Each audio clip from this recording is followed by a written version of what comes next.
perils of social media today, no? 850 people, 3 years receive something, and once it's shut down, nobody even knows. But I'm sure there are a lot of positives, and we will hear the next speaker speak about the positives also of communicating in various ways. So I call upon Mr. Vinod Chand to share his experiences with us. Thank you very much. Stanley praised me too high, I'm no god, Stanley. I would rather be something else. I am thankful to all of you for inviting me here. My talk is limited to media's role in the challenges that Constitution faces. I'm from IT background, started my career in 1985, worked with a few IT companies, and life was going on real nice till 2000, 2001 happened. There was a dot-com boom and bust. I got busted.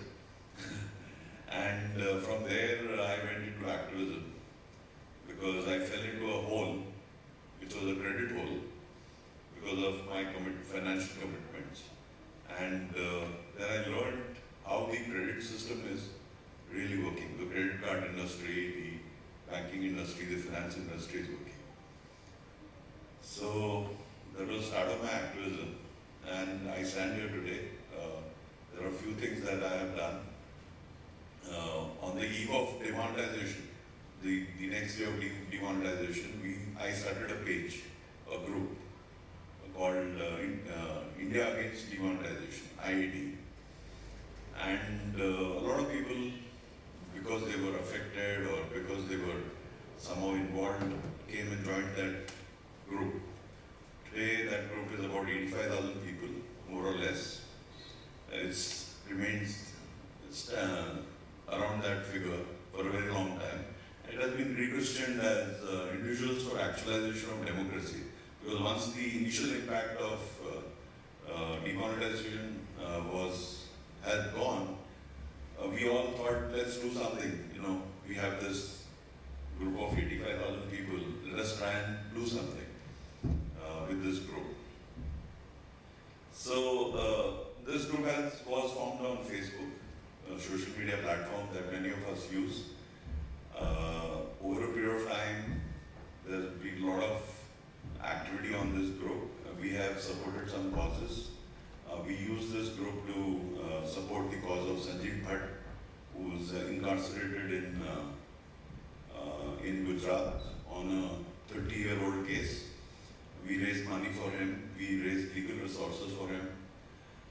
So basically, see, today the biggest challenge, you have to understand one thing, that the Constitution is a living document. It is not a static document. Whereas a religious book is a static document. It has been written and done with. The Constitution has undergone changes over a period of time. There is a flexibility which comes through amendments. As the society develops or progresses, the governments that come, they modify the rules and regulations and laws. And they bring in these new amendments which are supposed to be good for everyone. But the problem what happens is that the citizens are a once in 5-year lobby. The citizens only vote once in 5 years. But the businessmen, they are lobbying all the time. So it's a business lobby that brings about rules and regulations and laws and changes which they benefit. Like it is known that Dhirubhai Ambani prospered because of legal loopholes in the laws, import laws, etc. etc. Recently, Mukesh Ambani bought Jio. A lot of people might be using Jio. But you have to understand how Mukesh Ambani acquired Jio at a fraction of a price. There was, there is a voice license. Means to do telephony, you need to acquire a license, voice license, which was acquired by 10 companies, Airtel, Vodafone,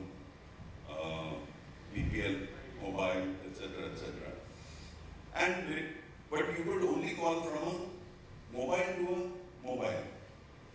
But today we all know that the mobile that we have in our pocket is almost like a mini computer. It's a computer in all sense of the word. It is also having an operating system. We are using Android as the operating system. So, a few years back, Government of India awarded a license called the MBWA, Mobile Broadband Wireless Access License. So, this was supposed to be a license to operate data services, to provide mobile wireless broadband. But Mukesh Ambani got the laws changed, and now you could use VoIP, voice over IP, to place a call from a computer to a computer, but the computer was a mobile. Earlier, you could only place a call from a computer to a computer. A lot of people might have used Skype, or now people are using Zoom, or you could only place a call from a computer to a computer. Now, this was modified. So, Mukesh Ambani got the license for around 300 crores. Whereas other companies have paid thousands of crores to get the same license. Using this advantage, he has destroyed the mobile ecosystem. So basically, what I want to talk about is, one word which one speaker pointed out is that is missing is fraternity. We don't talk about fraternity anymore. If you remember, before 2014, there used to be a song. Mile sur mera tumhara, to sur bane hamara.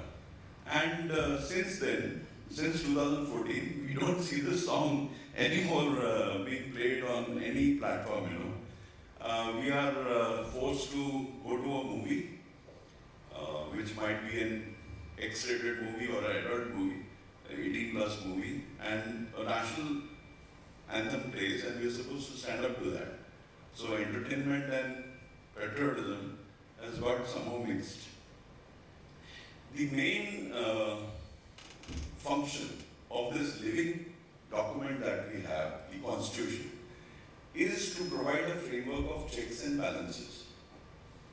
So the people who framed this Constitution, or who came together to frame this Constitution, discussed and debated everything threadbare. And then they kept on discussing, and then they kept on writing down what was supposed to be a document that would give equality to everyone. One of our speakers has said that, I'm a minority and I want to just remain and live in peace. I don't agree with that. You are as much as an Indian as anybody else. And you have every right to have access to everything that every other Indian has. There is no need to be ashamed of, or to be, to feel that I am a minority. You are not. You are an equal. We are all equal here. I have got one vote. Mukesh Ambani has got one vote. Tribhuwan Ji has got one vote. He doesn't have 2 votes. None of us has 2 votes. So there is no need for me to say that I am a minority and I want to live in peace. See, peace is obvious. Without peace, there cannot be progress. In our school time, we had one lesson from Leo Tolstoy called "A Spark Neglected Burns the House." I don't know how many of you have read that lesson, but any discord or any dispute or any conflict will always drag you down. It is dragging the country down. And unfortunately, the media has played a massive role in propagating this hate that we see everywhere. Media, therefore, social media. Because the mainstream media has failed Therefore, social media has emerged. So much so that this farmer protest that happened for over a year, the farmers chased away people from mainstream media who came to talk to them. They said, we don't want you. You are Godi media. So some people say Godi media came from Modi media. No, Godi media is laptop media. It has always existed. Godi media has always existed, but today it has become very prominent. And the tragedy is that we are financing the Godi media because we are paying taxes. Taxes go to the government, and government pays these people to subvert our own freedoms.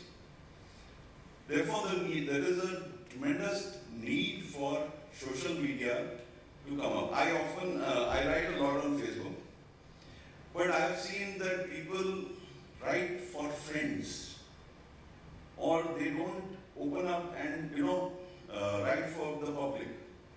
What good is it? You are in an echo chamber. If you are only talking with friends, you are not doing any good. So I want you to be courageous. I want you to open up yourself. Be ready for the attacks that will come, but open up and share everything that you are writing with the public, because that is the only way you can bring about change. You can't bring about change by talking to your own people.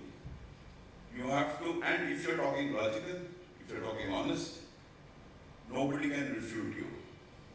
There are a lot of people who come and tell me, तुम्हारे को कोई मार डालेगा, तुम्हारा कोई आएगा तुम्हारे को ठोक देगा. I said, like Verghese ji said, you only die once, you don't die every day.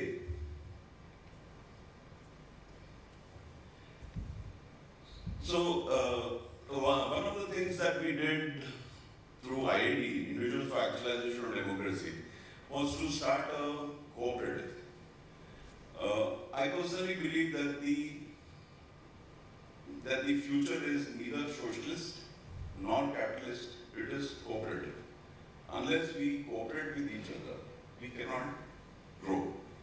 And it is only through cooperation that we can take on the biggest challenges that we face today. So we formed this cooperative of journalists, which is called Ink Journals. It's an online website, media website, where we post articles which will help transform the country. Ideas that go beyond news. We just don't put up news. We don't cover the stock market. We don't cover the sports section. We don't cover Hollywood, Bollywood. So, and we don't do any. There's no advertisement on our website.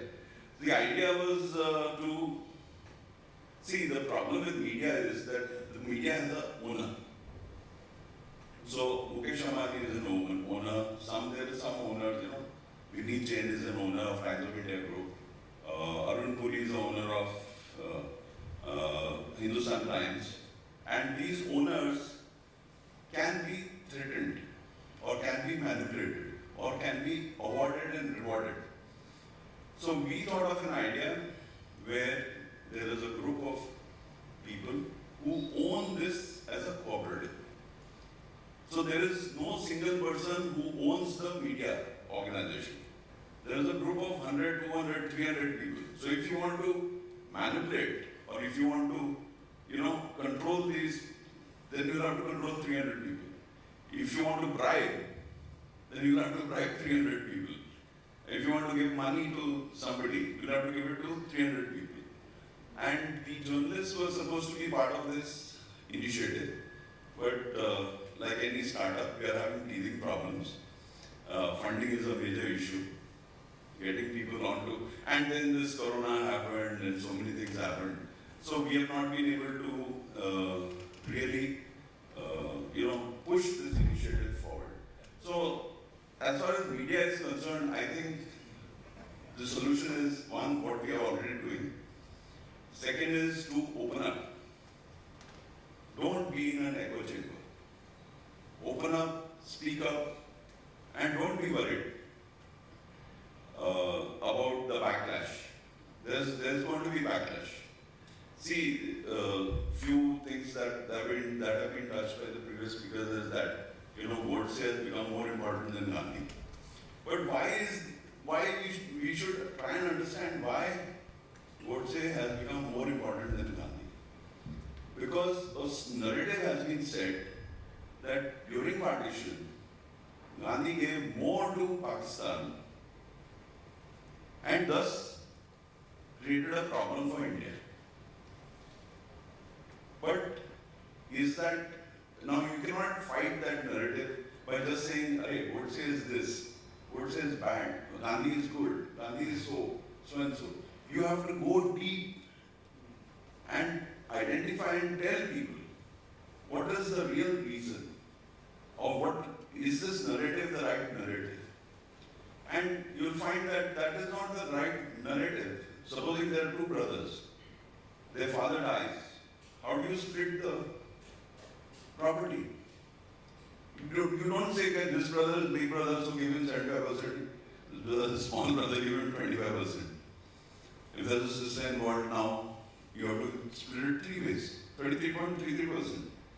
That is just what Gandhi did. Gandhiji did was just and fair. It is that was a smaller nation, but that didn't mean that they should have got anything less. So we should appeal to this sense of justice. And the only way we can take on the fight with the mainstream media today is to open up and use social media for positive transformation. Thank you very much.